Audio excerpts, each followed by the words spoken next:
a vivir en ordenanzas al Señor. Bueno, seguimos la presentación de su programa Tiempos, ¿verdad? Tiempos Decisivos.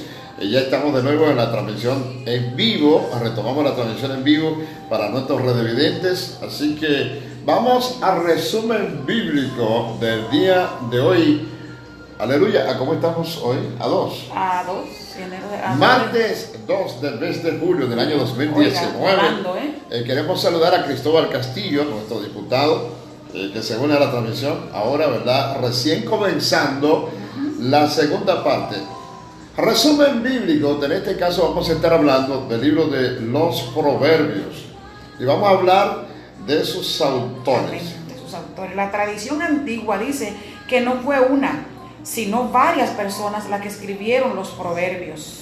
En los títulos de los Proverbios leemos los siguientes personajes que escribieron secciones de la Biblia: Salomón, según Génesis 1:1, 10:1 y 25:1. Agur, según el capítulo 30, versículo 1. Lemuel, capítulo 31, verso 1. Probablemente algunos de esos proverbios se transmitieron primero por tradición oral y con el tiempo se copiaron por escrito. También quiero saludar a Alejandro Evangelista, distinguido evangelista, pastor, que nos está viendo a través de las redes de San Pedro de Macorís. Fecha de redacción del libro de los Proverbios. Es imposible determinar la fecha de redacción de este libro. Salomón vivió en el siglo X a.C.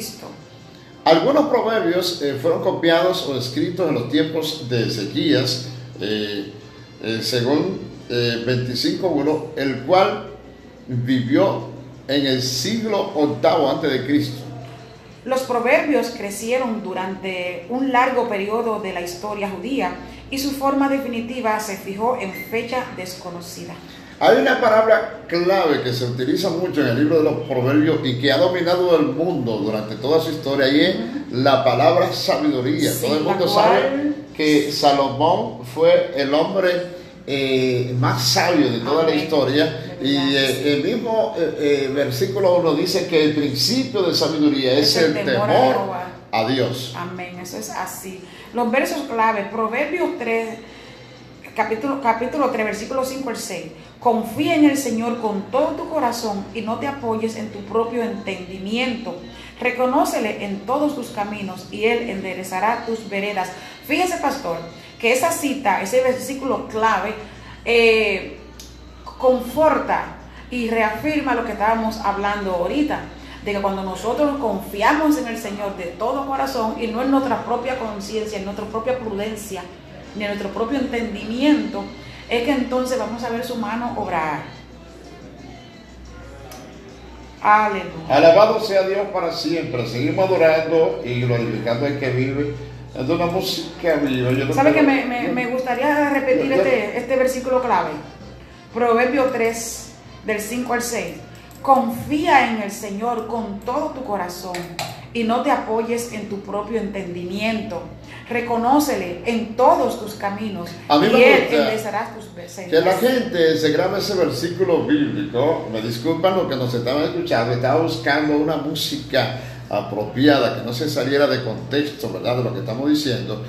Proverbio, versículo 3, capítulo 3, versículo 5 al 6. Esa palabra es una palabra de poderosa, confianza, y que nos enseña a nosotros lo que es la vida cristiana y que debe ser parte de la vida de todo creyente o todo hombre que haya sido hecho a imagen y semejanza de Dios. Dice: confía en el Señor con todo tu corazón y no te apoyes en tu propio entendimiento. Reconócele en todos tus caminos y Él enderezará tus sendas. Hay versiones que dicen tus veredas.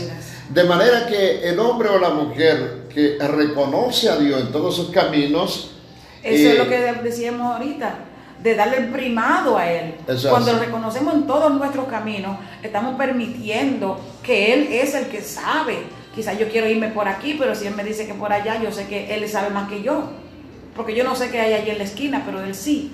Hay una información interesante acerca de este libro que yo quiero que usted conozca esta mañana. Número 1, el título hebreo para este libro es símil de Salomón, según los proverbios de Salomón.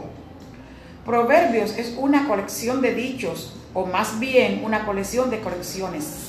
Algunas de las secciones vienen de un periodo más tarde de que los días de Salomón. Eso se puede ver en varios versículos de la Biblia, como en Proverbios 25.1, 31 y 31.1. Este libro defiende el caso de la sabiduría. Aquí hay un idioma raro, Hokmah. Aleluya, qué bueno. Número 5, la sabiduría de Proverbios no es teórica o especulativa, sino que es una sabiduría práctica hasta el extremo. Yo creo que en los libros dichos de Salomón, más que nada, hay lo que se llama conceptos de una vida práctica, de las cosas que le pueden pasar a una persona de forma positiva, pero también de forma negativa. Recuerde que este libro Salomón escribió ya una vez arrepentido. Salomón, siendo el hombre más sabio, el hombre más próspero, llevó una vida delictiva. En un momento dado se desvió y llevó una vida delictiva. Entonces, cuando finalmente reconoce que Dios es el camino, que es la verdad, que es todo, entonces escribe. O sea, está escribiendo un hombre con unas experiencias de lo que ha vivido, con toda la fortuna y todo lo que tenía, de que no hay nada mejor que obedecer a Dios. Proverbios es un libro sumamente práctico. Lo que más se le aproxima en el Nuevo Testamento es la epístola de Santiago. La forma proverbial penetra profundamente en el pensamiento del hombre y provoca reacciones interesantes. Proverbios toca todos los aspectos de la vida humana y deriva consecuencias morales y éticas. El título Mashal, los proverbios, es una traducción de la palabra hebrea cuya raíz significa ser como, semejante o paralelo. Lo que se sugiere que la enseñanza de un proverbio a menudo se basa sobre una comparación o un contraste. Un proverbio puede definirse como una idea profunda en forma destilada.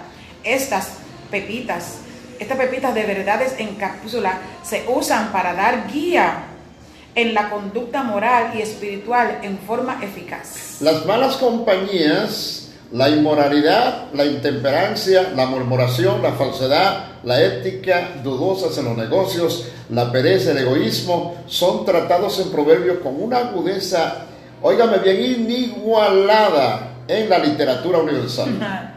Acerca de los proverbios bíblicos son de 5 categorías. A. Un proverbio histórico es un acontecimiento del pasado que ha llegado a ser un dicho popular. Por ejemplo, Saúl también entre los profetas, conforme a 1 de Samuel, capítulo 10, verso 12, el libro de los proverbios no parece contener ningún proverbio de este tiempo. B. Los proverbios metafóricos son los más comunes en este libro, los cuales enseñan la verdad, utilizando comparación o más a menudo contraste. Por ejemplo, la mayor parte del capítulo 10. Y número 3, un enigma presenta ya sea adivinanzas o cuestiones críticas, y varios ejemplos de enigmas se encuentran en el libro de los proverbios. 30, 15, 33. D. Un proverbio en parábola presenta la verdad en forma de alegoría, la personificación de la sabiduría ilustrada. Esto, según capítulo 1, versos 20 y 2, 22. Interesante. Un proverbio didáctico da la información e instrucción explícita acerca de cómo actuar en ciertas situaciones. En este libro se encuentran muchas de tales proverbios. Aleluya. Salomón compuso 3,000 proverbios, Primera de Reyes 4:32, de los cuales más de 500 son preservados en este libro. Queremos dejarle un breve bosquejo de este libro en la mañana de hoy, que usted debe conocer, numerados, número 1, Proverbios de Salomón, parte 1, del capítulo 1 al 9, verso 18. Proverbios de Salomón, parte 2, capítulo 10, 1 y 24, 34. El número 3, Proverbios de Salomón, que copiaron los hombres de Ezequiel, Proverbios 25, 1 a 29, 27. Las palabras de Agur, capítulo 30, verso 1 al 33. Y las palabras de Lemuel que están en el capítulo 31, versículo 1 al 31. Segundo bosquejo de Proverbios. Sabiduría contra necedad, capítulo 1, verso 9. Diversos proverbios de Salomón, capítulo 10, verso 1 a 22, 16. Diversos proverbios de la responsabilidad humana y normas para vivir rectamente, capítulo 22, verso 17 y capítulo 24, verso 34. También tenemos diversos proverbios de Salomón copiados por los escribientes de Ezequiel, capítulo 25, verso 1 y capítulos 25 y 29. Proverbios de Agur, capítulo 30. Aleluya. Proverbios de Lemuel 31, 1 al 9. Lecciones prácticas. Para tener sabiduría hay que tener a Dios, capítulo 1, verso 7. Exhortación a abstenerse de las malas compañías. Aleluya.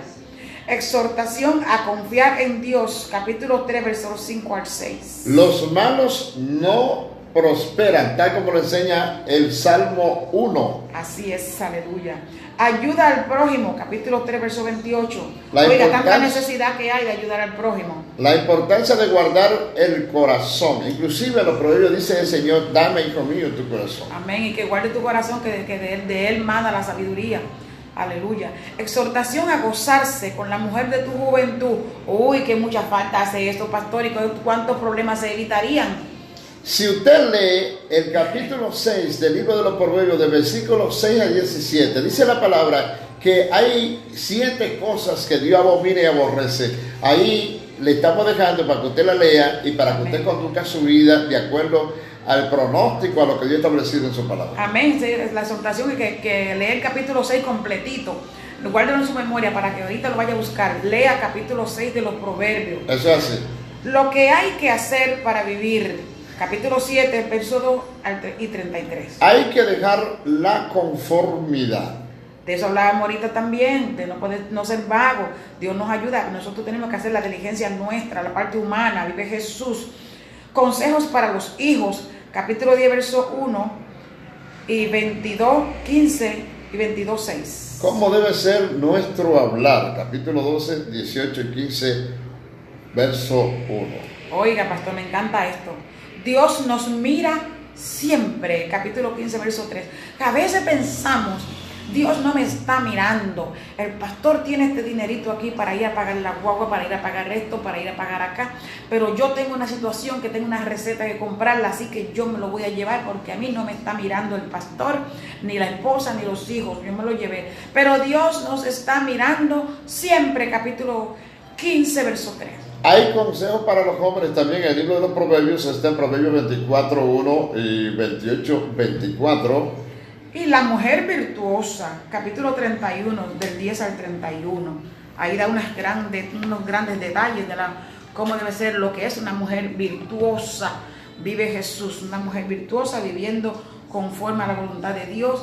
Una mujer sagaz y espiritual sobre todas las cosas. A mí me llama el asunto de las pepitas de conocimientos, porque son frases cortas, pero son enseñanzas que suelen ser para que nosotros evitemos cosas que más tarde nos pueden ser de dolores de cabeza. Entonces, es como una especie de proverbios que también se dan en parábolas, aleluya, pero con enseñanza y referencias del pasado, que se pueden aplicar para el presente, que van a ser de bendición para nosotros. Salomón, un hombre que, si bien es cierto que tuvo sabiduría, también tuvo sus traspiés, porque cometió algunas indelicadezas, ¿verdad? En su vida, o imprudencia, como dice nuestra hermana Lidia Figueroa Trinidad. Pero no menos cierto es que usted puede humanamente fallar, y es Salomón quien nos dice y nos hace saber que no hay nadie que haga el bien y nunca peque. O sea, el hombre sujeto a pasiones y debilidades, como el profeta Elías, todos somos sujetos a pasiones y debilidades. Pero ¿qué sucede? A mí me gusta mucho como el Señor trata con el profeta Jeremías cuando está hablando y le dice al pueblo de Israel, porque el pueblo tuvo sus caídas y tuvo sus recaídas, pero se mantuvo mucho en un letargo espiritual, como caídos, y no se levantaba. Entonces el Señor dice a través del profeta Jeremías, el que cae no se levanta. O sea, usted tiene que llegar a un momento, como lo hizo Salomón, lógicamente, por eso traigo la referencia histórica, porque tengo un resumen bíblico de histórico, y estamos haciendo referencias históricas, viendo que el pueblo falló, cometió errores, Dios no estaba satisfecho ni complacido, porque muchos, como dicen muchos hoy, que aman a Dios, que lo quieren, y que están comprometidos con Dios, y que ellos son de Dios. Sin embargo, Dios le dijo, este pueblo de labio me honra, pero su corazón está muy lejos, el corazón está muy distante. Entonces hay mucha gente que está amando a Dios simplemente de labio y de corazón. Se acuerda de él a lo mejor cuando se acuesta, cuando se levanta, así que piensa en él, o cuando tiene un problema, una dificultad que viene calamitosa a su vida y le trae problemas y dificultades. Entonces se acuerda de que Dios es real. Entonces, ¿qué sucede? Salomón falló, cometió algunos errores, algunas debilidades, pero él lo reconoció. Así es. Que es lo importante, pastor. Y termina, y si eso, para eso habría que pasar a otro libro, que ya eso es de la semana pasada, que es el libro de Eclesiastés, que yo creo que va a ser el libro que corresponde a la semana que viene, pero comienza aconsejando a la juventud y comienza aconsejando también a los seres humanos, diciendo, teme a Dios. Ese es el todo del hombre. Y guarda su mandamiento, porque Amén. ese Ese es el todo del hombre. A mí me encanta ese final. Eso es así. Porque cuando vemos una persona que podríamos hablar hoy, ¿verdad? Vamos a hablar del magnate, del presidente de los Estados Unidos, Donald Trump, que es una persona que sabemos que materialmente es un hombre riquísimo. Entonces vamos a decir, fíjese que la Biblia dice que ninguno se ha levantado con más riqueza que Salomón.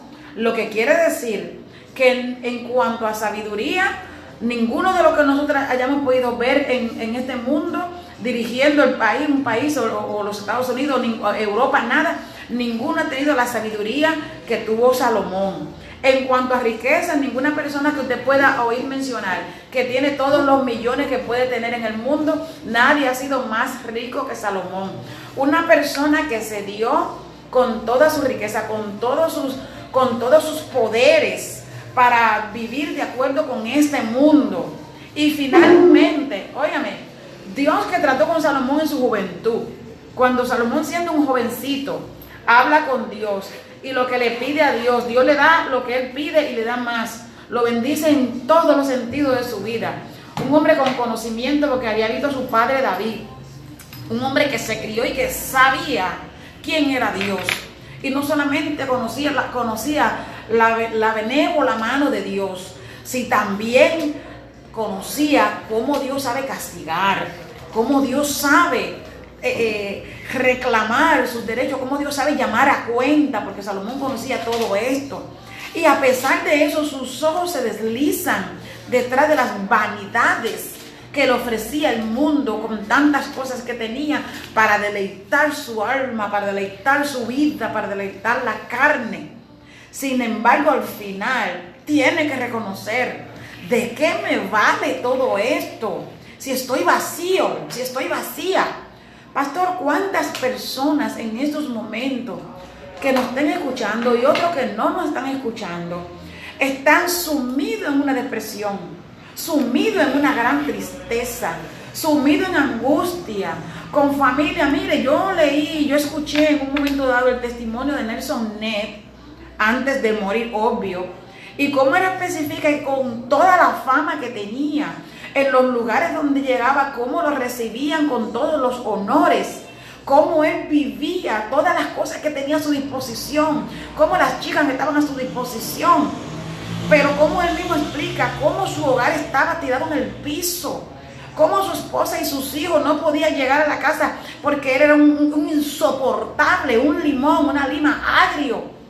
Y cómo cuando la esposa finalmente un día no estaba, tuvo que salir e irse con sus hijos y dejarlo con toda su riqueza. Solo era pequeño de tamaño. Exactamente. Entonces ahí reconoció que verdaderamente ese mundo, esa vida que él estaba viviendo era una vanidad, que su familia era sumamente importante. El hombre se reconoció a Dios como su Señor y Salvador y su vida fue cambiada. Así que el consejo en esta mañana a las personas que nos están viendo y a los que nos están escuchando a través de la radio es: no importa cuán rico tú te sientas ser.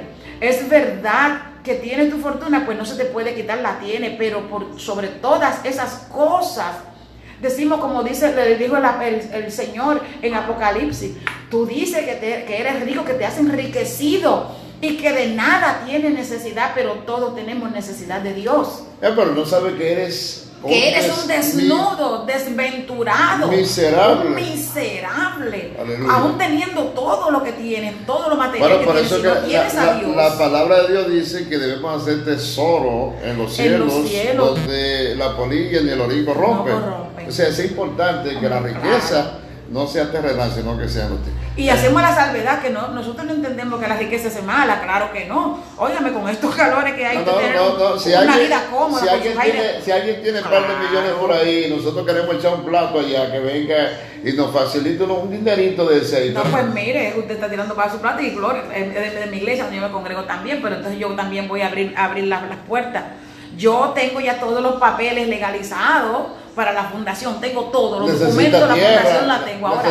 Necesito el terreno, un terreno grande, necesito construir, no tengo los materiales. Yo hablaba con papá esta mañana, con papá, no con Eugenio Figueroa, con mi papá. El dueño del oro y de la plata. Y yo le decía, papá, ya yo tengo todos los documentos, yo gestioné, la parte mía yo la gestioné, tengo todos los documentos, todo, no me falta ni un solo papelito. Y tú quieres invertir como nosotros para servir a otros. Amén, que es para otros, no es para mí, es para el pueblo, es para los tantos niños que están careciendo de cuantas cosas, para los tantos ancianos. Yo fui antier a visitar a un anciano. Mira, tranquila, que son las 9:31 y vamos a entrar a la palabra en casa. Déjeme terminar este pensamiento, porque a la persona hay que, la conciencia, cuando usted habla de la conciencia a la persona, son movilizadas. Mire, yo fui antier a visitar al ancianito que yo le visito bastante y fui rápido porque tenía un compromiso con los niños.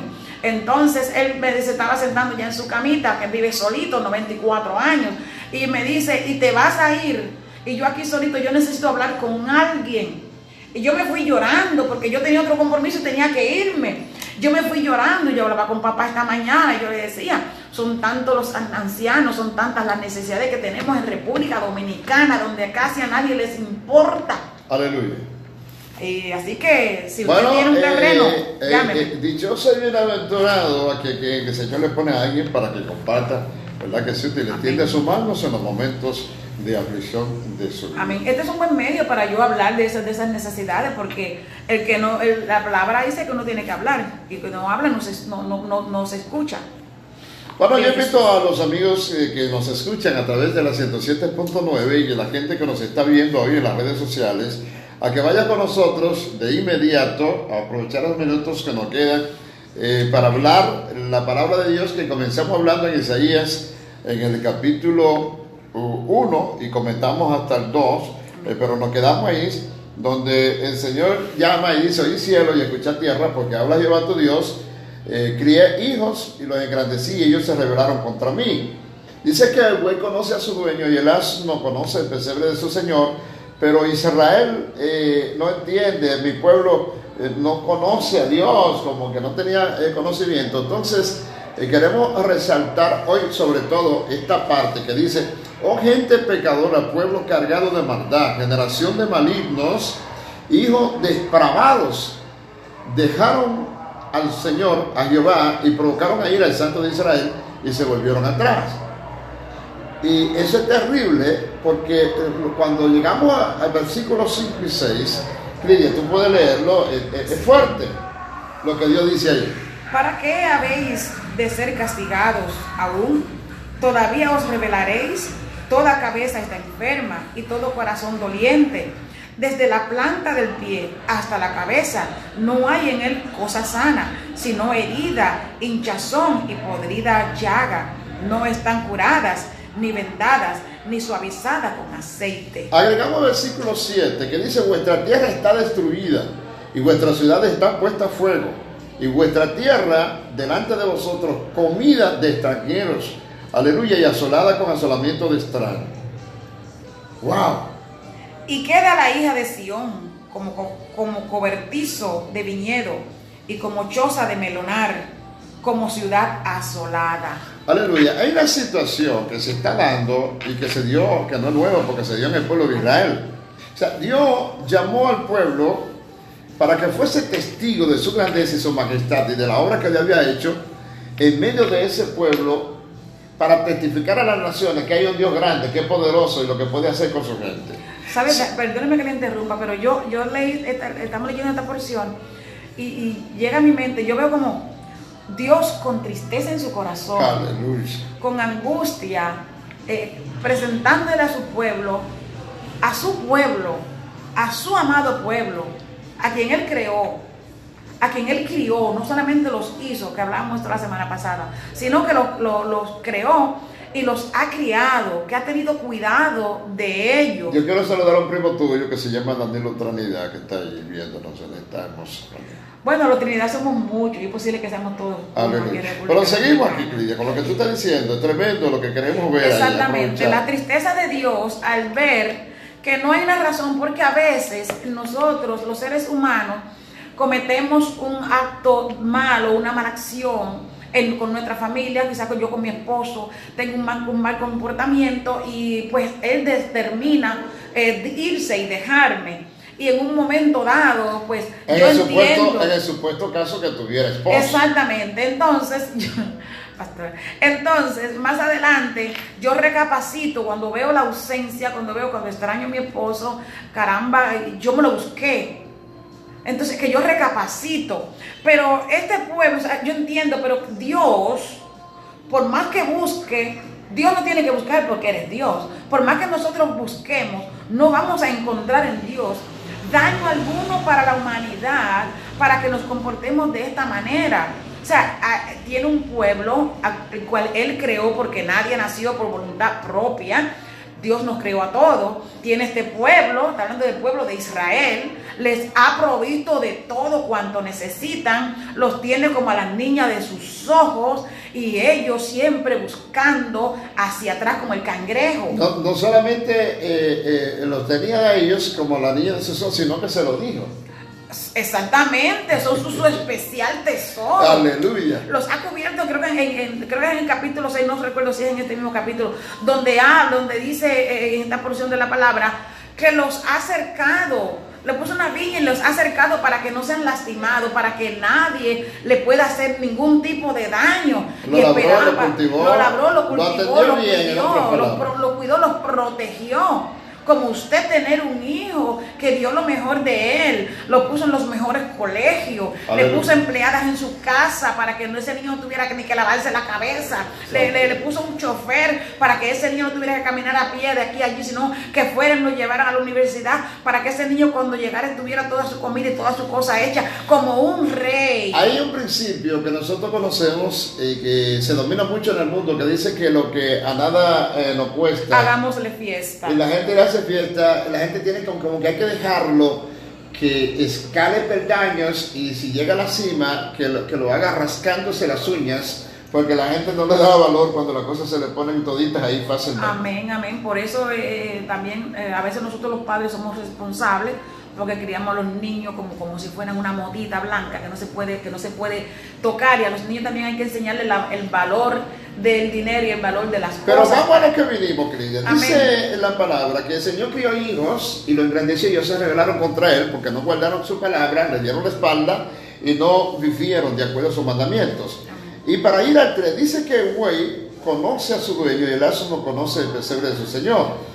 Pero Israel no entiende, no tenía entendimiento. O sea, así como Dios había cuidado el pueblo, le había dado todo, como tú acabas de decir, el que tiene un animal, tiene un buey o tiene un asno en su rebaño, lo alimenta, lo cuida, le da sustento, y mira, lo llevas inclusive en tiempo de sequía, lo llevas ahí a unas lagunas que ellos hacen en sus cosas, y ellos sacian su sed, y todas las necesidades estaban cubiertas. Entonces cuando ese amo venía y se ponía en la puerta y daba un silbato, así venía el buey, el asno, ellos venían todos a donde estaba su dueño. Conocían el silbido de su dueño. Conocían el silbato de su dueño, y venían corriendo porque a lo mejor pensaban que le traía algún sustento, algún alimento, o lo iba a llevar al río en una hora sedienta. En pocas palabras, yo entiendo que aquí el Señor lo que está reconociendo, diciéndole a su pueblo es,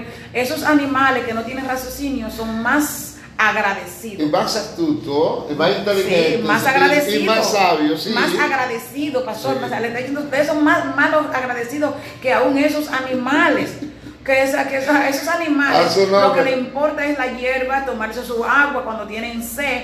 Sin embargo, ellos ven a la persona que está de frente, conocen a la persona que es que lo lleva a pastorear, que lo lleva a pastar, que lo lleva a alimentarse, y les agradecen. Cuando lo ven ya lo conocen y se lanzan hacia ellos. Sin embargo, ustedes que saben todo lo que yo tengo para ustedes, que le tengo una vida eterna, todo lo que he hecho por ustedes, sin embargo, son unos malos agradecidos. Vamos a hablar entonces del hombre que fue hecho a imagen y semejanza de Dios, que se presume que tiene raciocinio, que se presume que piensa y que sientes y que debe agradecer y poner, como nosotros decíamos en la primera hora, a Dios en primer lugar en su corazón. O sea, si tú comparas al hombre el que piensa y que razona con estos animalitos que son creación de Dios, porque él está diciendo, oye, el buey conoce a su dueño y el asno conoce el pesebre de su señor.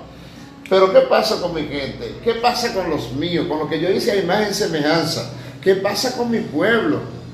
¿Qué pasa con el mundo? A quien Dios creó y lo colocó en esta tierra para la honra y alabanza de su gloria. Amén. Sí, porque eso, esta cita está hablando del pueblo de Israel. Sí, pero vamos a generalizar como creación. Sí, porque nosotros somos adheridos a ese árbol, al árbol de Jesús, o sea, con Jesús en Dios. Así que para nosotros hoy día, la condición sigue siendo la misma. Y de la misma manera, como creación, viene siendo la misma condición del pueblo de Israel. Claro, la misma condición que estamos viviendo. Y nosotros somos aún más malos agradecidos. Aleluya. ¿Por qué? Porque en aquel entonces, para este pueblo, el pueblo había visto todo lo que Dios Padre hacía por ellos.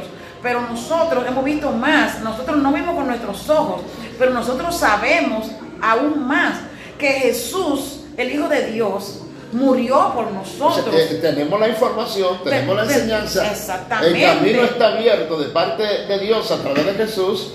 La provisión está dada. Está hecha. La comida está servida en la Aleluya, mesa. así Y es. nosotros somos malos agradecidos, pero preferimos seguir por ahí languideciendo, triste, desmayado y debilucho, expuesto a que cualquier viento venga y nos lleve con un final totalmente desastroso, porque el que muere, que parte de este mundo sin Cristo, en su tiempo va a estar simplemente pero lo lindo y lo tenaz de esto, hermana Clidia, es que Dios, el que hizo el corazón humano, quien lo conoce, en el versículo 4 dice, él se sorprende, el que está sorprendido. Amén. Aparentemente Dios a través del profeta dice, oh gente pecadora, pueblo cargado de maldad, generación de malignos. Y ese término fue hijos depravados. Dejaron al Señor y provocaron a ira al Santo de Israel. Se volvieron atrás, pero lo provocaron a ira ¿con qué? Con su actitud desobediente. Con su comportamiento. O sea, si Dios dijo, sean santos porque yo soy santo, y lo manda a testificar a las naciones para dar un testimonio de un Dios verdadero, auténtico, y Dios le dice, ustedes son para mí especial tesoro, usted tiene que comportarse como es, digno de mi nombre, y poner en altura el nombre del Rey de Reyes y Señor, Jehová de los ejércitos en ese momento. Y que no, de verdad que era porque, como dice el versículo 4, eran gente depravada, cargada de maldad, que en su corazón no tenían ninguna intención buena de adorar a Dios ni de servirle al Señor. Porque por más que busquemos, no hay nada negativo, incluso. Pero se presumía, Clidia, que esa generación ya había pasado. Recuérdate que en los tiempos de Noé, dice la palabra, que el pensamiento del hombre era solamente de continuo, solamente el mal. Amén. Entonces Dios destruye esa generación por la pecaminosidad que había en su vida. Se levanta una generación y Dios le dice a Noé, mira, ustedes están llamados a llenar la tierra, a fructificar. Pero el hombre siguió siendo malo, siguió siendo perverso. Una generación de depravados. Generación tras generación, dispensación tras dispensaciones, el hombre ha seguido con el mismo sentir, el hombre ha seguido regando veneno y permitiendo que en su corazón, que en su mente simplemente fluya el despego de Dios, vivir alejado de Dios. ¿Por qué? Hay un motivo que es totalmente carnal, los deseos carnales. Porque ¿por qué la persona no quiere vivir con Dios, no quiere vivir de frente a Dios? Porque hay unas restricciones a nuestro estilo de vida. Tú puedes ver ahí, según Isaías, la santidad es el elemento más esencial de la naturaleza de Dios. Por lo tanto, Él lo llama el Santo de Israel.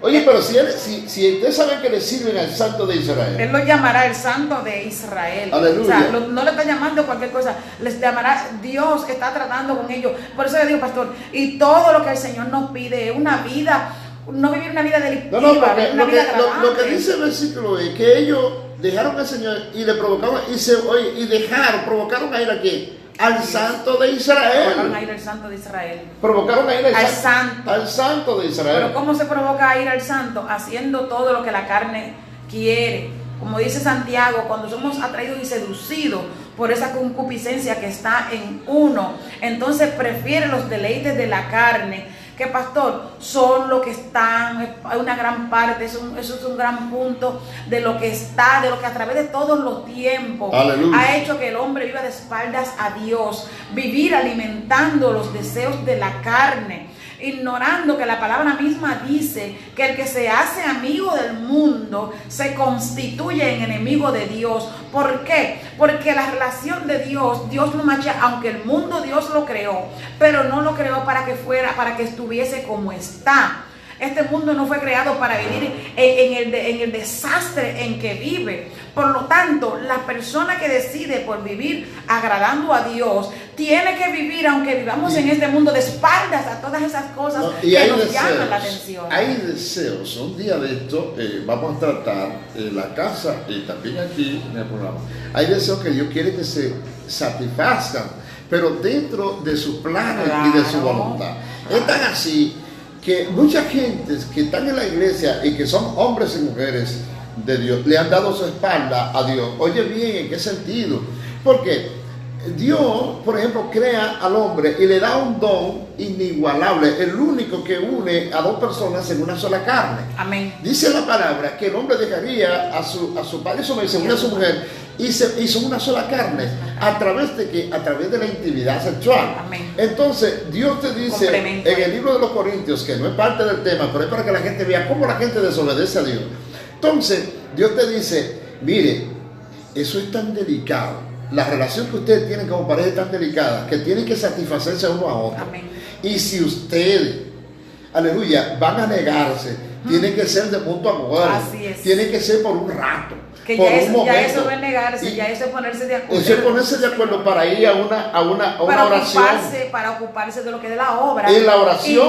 Y no por largo tiempo. Pero para que no haya ocasión. Me agarraste aquí, pon la mano ahí. No por largo tiempo. Para que no haya ocasión. Tiempo corto para evitar la tentación de Satanás. Entonces, yo te digo que Dios a uno le da madurez porque uno sabe la responsabilidad que tiene, pero no es fácil. Una mujer que supuestamente danza, brinca para arriba, se sacude, se va inclusive de vigilia, pero es porque no quiere estar cerca de su esposo. Bueno, de verdad, aunque pueda parecer que está acabando y que está llena del Espíritu, Aleluya. De verdad es un peligro. Es un peligro porque está siendo responsable de que su marido en cualquier momento está exponiendo su matrimonio. No solamente su relación de pareja, sino también sus hijos. Y está exponiendo a que ese hombre caiga en pecado. Y ella misma se pone. Porque a veces se dan casos de que de que no tienen ningún interés, de que no estás con... Puede ser. Pero entonces la palabra del Señor nos manda, de hecho es que Dios es tan puro. Él dice que el cuerpo suyo no le pertenece a usted y el de Marisol no le pertenece a ella. Por lo tanto, ustedes tienen que satisfacerse mutuamente, amarse y respetarse, y a la vez se están cuidando, porque cuando ustedes cumplen con este mandamiento, porque para eso se casaron, dos personas no se casan para orar. hay mucho trueque y muchas cosas, gente que se casan en diferentes lugares por un matrimonio de negocio, por conveniencia, por algunas cosas, por asuntos materiales, por apariencia política y demás, pero eso no es lo que manda Dios. No, tiene un plan y propósito. El matrimonio que manda Dios es un matrimonio para que sea consumado, para que sea efectuado, para que sea realizado, para que tengan hijos, para que sean una familia, para que se amen, para que sean felices y para que utilicen el agua de su propio manantial. Un ejemplo palpable de lo que significa desobedecer y darle la espalda a Dios. Tomamos solamente como modelo esa parte. Entre tanto y tanto tantos que hay. Entonces, que podemos encontrar. Dios dice en el versículo 5 de Isaías 1, dice, ¿para qué habéis de ser castigado aún? Dice, todavía os revelaréis, toda cabeza está enferma y todo corazón doliente. Aprovechamos el 6 para cubrir esa parte. Desde la planta de los pies hasta la cabeza no hay cosa sana en él, sino herida, hinchazón y podrida llaga. Alabado sea Dios, pero no están curadas ni suavizadas con aceite. Y aquí el aceite es título del Espíritu Santo, de la gracia de Dios en la vida del hombre. Aleluya. Dice, ¿para qué habéis de ser castigados aún? O sea, ¿por qué se están adelantando? ¿Por qué ustedes mismos están buscando? Y este pueblo habían padecido ya por diferentes castigos. ¿Para qué se exponen al castigo? Al castigo. Sí, y ellos habían pasado por diferentes castigos. Recuerden que aquí estamos hablando del pueblo hebreo que había sido cautivo en Egipto, que había pasado la salsa del Guayacán, como se dice. Un pueblo que vio el castigo por la desobediencia y sigue. O sea, ¿por qué seguir provocando a ira a Dios? Si sabemos, óigame, en mi casa cuando yo me criaba, yo no provocaba a mis padres, porque yo sabía que mi madre tenía la mano fuerte cuando soltaba un fuetazo. Pero Dios está diciendo que toda cabeza está enferma y todo corazón doliente. Hay un problema en ustedes y es un problema de pecado, hay un problema de rebeldía, hay un problema de desobediencia y no están curadas. La única forma de curar esas heridas de pecado, de desobediencia, de andar de espalda a Dios y hablarlo con su labio, es viniendo ante Dios y postrarse de rodillas y confesar su pecado, recibiendo a Jesucristo como su Señor y su Salvador, reconociendo que no lo estamos haciendo bien, como hizo David en una ocasión cuando falló delante de Dios con Betsabé. Él dijo, Señor, conforme a la multitud de tus piedades, borra mis rebeliones, porque yo reconozco mis rebeliones y mi pecado está siempre delante de mí. A propósito, quiero saludar a Miguelina Natera, que nos está viendo, y ella dice, buen día, bendiciones para ti, Miguelina, en esta hermosa mañana. Tremendo. Alabado sea el nombre poderoso del Señor. Hay una cita bíblica que me encanta y por eso la estoy buscando aquí. Jeremías capítulo 2, versículo 22 dice, suéltame. Aunque te laves con lejía y amontones jabón sobre ti, tu pecado está sellado delante de mí, dijo el Señor Dios. O sea que este pueblo, su mente, su corazón, todo su ser está aferrado al pecado, por lo tanto no hay sanidad, están enfermos. ¿Por qué? Porque no han querido que la sangre de Cristo, que el Dios Todopoderoso les limpie de su pecado. Esa es la única manera, porque fíjense que lo dice ahí, aunque te laves con lejía, aunque amontones, oiga, yo cojo un poco de lejía, échalo en un inodoro que esté ya, que tenga capa y sobre capa y sobre capa, que no haya manera de limpiarlo, y usted va a ver cómo eso le va a romper, va a moler todo eso. Y lo que se estaba manifestando en el pueblo de Israel con la tierra, que en vez de fluir leche y miel, oye, vuestra tierra está destruida y vuestras ciudades están puestas a fuego. Y vuestra tierra delante de vosotros está carcomida por extranjeros, asolada con asolamiento de extranjeros. Y yo estoy aquí para defenderle, pero ustedes no quieren. Aleluya. Óigame, estoy aquí para ayudarle a salir de todos esos problemas enumerados y muchos más. Óigame, ustedes no quieren, los estoy llamando, denme el frente, es para ayudarle. Así, pueblo que nos escucha en esta mañana, amigo, que tanto el Señor ha tratado contigo, el Señor te está llamando para bendecirte, el Señor te está llamando para ayudarte con toda esa problemática, sobre todo para salvar tu alma, que es lo más preciado del hombre. Sí, estuve hablando de Salomón con toda la riqueza que tuvo, pero le llegó su día de partir de este mundo. A ti te va a llegar, aunque tenga lo que tenga, aunque tenga el más lindo de los palacios, aunque tenga los más lujosos carros, aunque tenga ya el banco cayéndose, hundiéndose, no importa, un día vas a partir de este mundo. Y entonces, ¿qué? El Señor te está llamando. Quizás no sea este el problema tuyo, pero hay otros miles de problemas, y todos los problemas solamente Dios tiene la solución. Hay un momento, Clidia, en que nosotros miramos, por ejemplo, a un lado de la casa, y lo que miramos es ruinas. Así es. A veces nosotros miramos el caldero, el estufa, y lo que vemos es su ruina. Y nosotros decimos, bueno, pero Dios dijo que iba a suplir todo conforme a su riqueza en gloria. Dios dijo que iba a fluir leche y miel. ¿Y qué estoy haciendo yo para que eso suceda? Aleluya. Porque quien puede hacerlo es Él. Quien puede suplir es Él. Quien puede abrir las ventanas de los cielos para derramar bendición hasta que sobreabunde es Él. Y Él dice, pero la parte mía. Él dice, clama a mí y yo te responderé y te enseñaré cosas grandes. Y oculta que no conoces. Alabado sea Dios. Entonces, pero la parte mía. Y reprenderé al enemigo, al devorador. Aleluya. O sea, la parte suya, la parte mía, Dios no la va a hacer. Es que la fidelidad y la obediencia, la palabra dice que no hay justo desamparado, ni su simiente que mendigue pan. De manera que es necesaria la obediencia y la fidelidad a Dios. A propósito, quiero saludar a Raiza de Mota, también ella nos ve en la mañana de hoy. Saludos también para, alabado sea el nombre del Señor. Parece no está viendo, nos escribió desde Puerto Rico, ahora se me escapó el nombre de ese amigo mío, David nos está viendo. Saludos para David en el día de hoy, que también se escribe en esta hermosa mañana. Yo sé que estamos llegando a la parte final, y yo no quiero meterme en esa parte porque vamos a tener que continuarla porque dice el versículo 8, queda la hija de Sión como cobertizo de viñedo y como choza de melonar y como ciudad asolada. Nosotros vamos a continuar de ahí. De ahí para ahí, vamos a continuar el martes o el jueves, si tú estás conmigo. Amén. Alabado sea Dios para siempre. ¿Sabes por qué?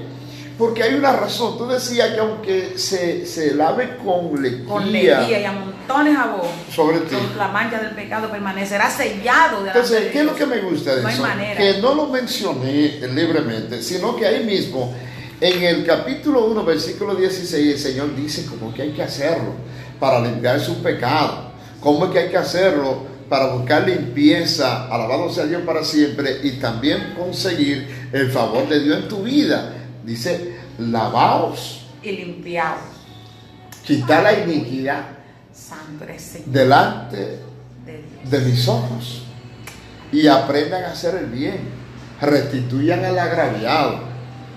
Oye, y ese pecado, Eclidia, lamentablemente, no solamente de tipo personal, ese pecado lo hemos cometido como nación y lo hemos cometido también de forma universal.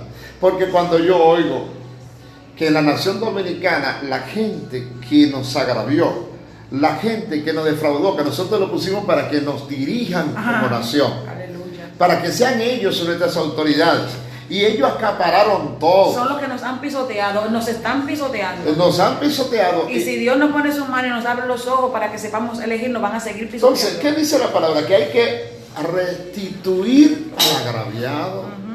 Hay que, bueno, ese es el llamado de parte de Dios. Yo creo que no es suficiente pedir perdón al pueblo y a la nación. Es necesario arrepentirse ante Dios. ¿Cuál fue aquel que cuando reconoció todo lo que había hecho, devolvió todo lo cuadruplicado, todo lo que había robado? Saqueo. Como publicano, alabado sea Dios para siempre, cuando tuvo un encuentro con Jesús, dijo, hoy ha venido la salvación a esta casa. Reconocer que hemos fallado, pero también devolvió cuadruplicado. Sí, dice, cuadruplicado. Dice, si en algo he defraudado a alguien, se lo devolveré cuadruplicado. Lo que quiere decir que esos bienes de lo que había robado estaban en aumento. Eso fue arrepentimiento de corazón. Fue arrepentimiento genuino. Aleluya. Porque es muy fácil defalcar un gobierno y luego de que esté preso por un año o dos y con 20 millones de dólares en el banco esperando. Bueno, Clidia, llegamos a la parte final. Recuerda que 5 minutos antes debíamos terminar, solamente nos quedan 2. Así que despide en oración brevemente. Amén. eterno Dios, gracias. Aleluya. Tus bondades se dejan sentir, Dios, y tu presencia también. Gracias, mi amado Salvador. Te pido, Dios amado, que esta palabra que en esta mañana tú nos has permitido difundir, Padre Celestial, que las vidas las reciban.